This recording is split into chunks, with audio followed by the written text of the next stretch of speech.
So we've got a case that's interesting. I'm not 100% sure what I'm going to find. A baby macaw came in this morning. I palpated its crop and felt like there might be something in it. The owner described it vomiting, losing weight. And I'm not really sure what I'm going to see. I want to anesthetize the bird and just have a good look and a feel.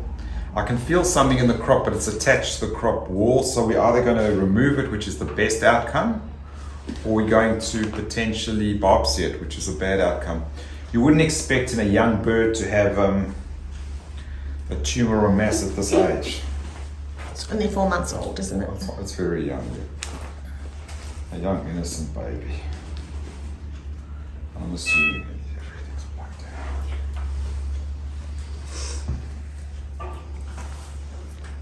So as you can see with the anesthetic, we sometimes start off quite low and we'll probably turn it up soon, but you start low and go higher and higher. It's the safest way to do birds, as most of you will know who vets are doing it. So I've seen a lot of clinics even start on 0 for a bit and just gradually go up.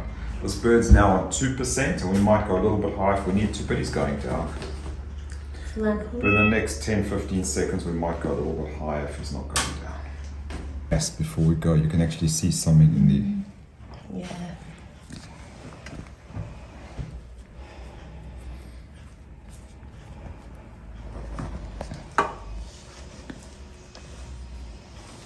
Do you think there's a possibility it could be scar tissue? Well, look at the shape of it. It's just a little bit unusual, and the bird's vomiting and losing weight, so I just need to look at it. And it goes quite high up into the crop. So we might take a sample. I just felt that we can't leave it. So let's just see what you're going to do. Are we going to spread it out, or are you going to have it on the side?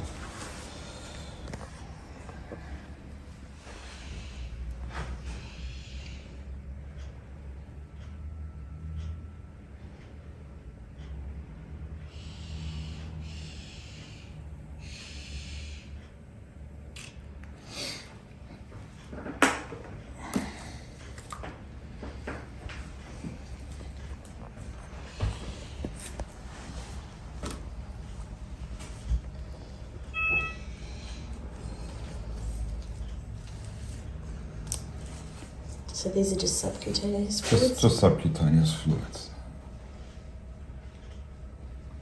You can see there's a nice big blip when we inject them.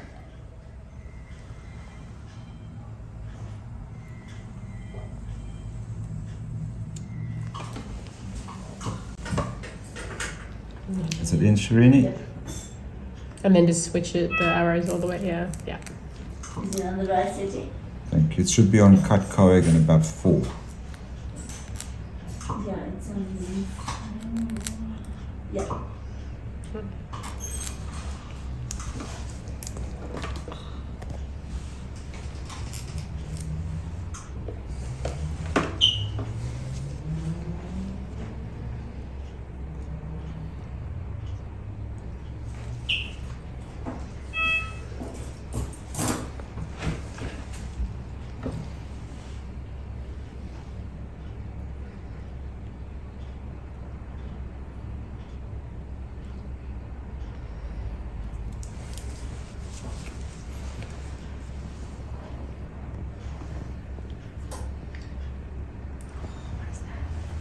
So you're cutting into the crop, aren't you? Going into the crop, yes.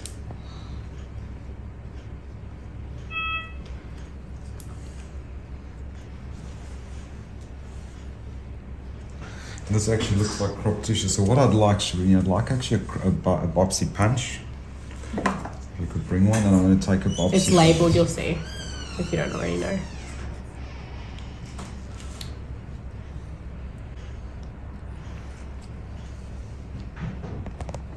So I'm going to take a biopsy of the sample.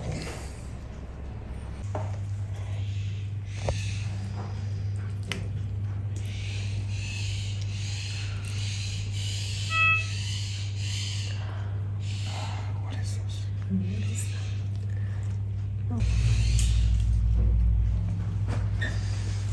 Okay, the top part's completely out now. Let's just get the bottom part out.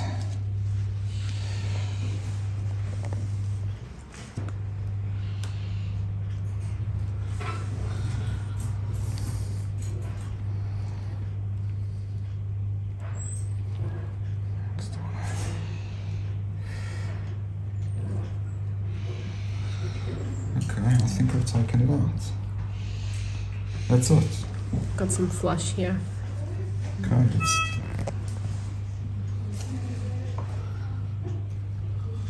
What does it look like, Sheree?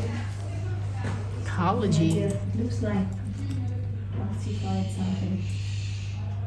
It's hard. It feels almost like cartilage. Hey.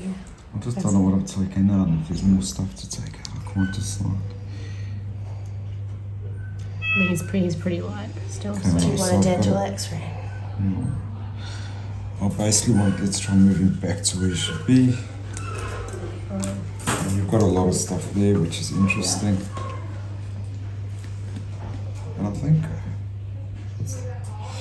there's still a little bit more in here, so.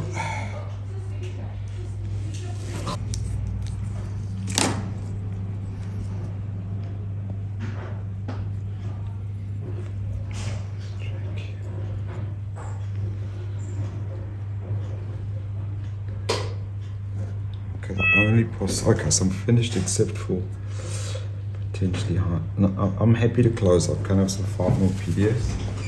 Just to go. So we're closing up.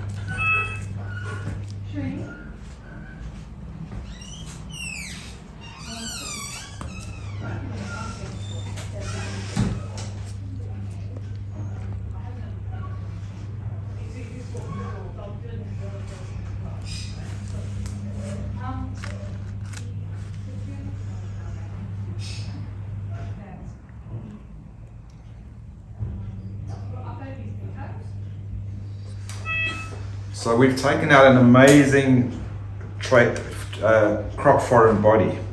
It's something that's very unexpected. I had no idea what I'd find, but I could feel this abnormal mass in the crop and I couldn't pass the crop needle well this morning. So we went in and we've taken out something it's in formalin, so I don't want to get too close, but a crop foreign body, it looks like a piece of cartilage and actually I would suggest this is something the bird ate rather than something that's from internal. As all of you watching this video will know, especially if you bird people, that crop burns are very common. It just burns a whole lot of tissue off. Was this a really bad crop burn in this bird? You know, before I saw it and we've got this dead tissue that's come back. I'm hoping now that we're coming out of anesthetic that we'll pass a crop tube right down into the crop, feel around, see that everything's out. But if we're lucky, this is going to be a complete resolution. We'll have a new patient, so it should be good. You stable and in recovery, Taylor? You can see he's got radiant heat from a light. He's on a heat pad. We've got a heater. And you can see all of us in here are dying of heat, even though we're just wearing t-shirts and stuff. It's very warm. So you need 3 forms of heat in avian anesthetic to keep the bird safe, because loss of fluids, loss of heat, and loss of blood is the major cause of death. So heat from a heat blanket, radiant heat from a heat light, external heat source, the room is very warm. We've given fluids, as you saw in the video, as much as we can give under this one place, and we have a dedicated anaesthetist who's very experienced, who watches our little baby recover. And probably in the next half an hour we'll do a crop feed, because he's been starved for 4 hours. I wanted the crop completely empty.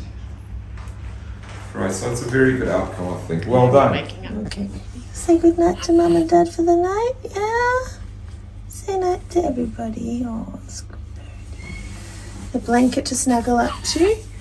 Hello, yeah. You're okay.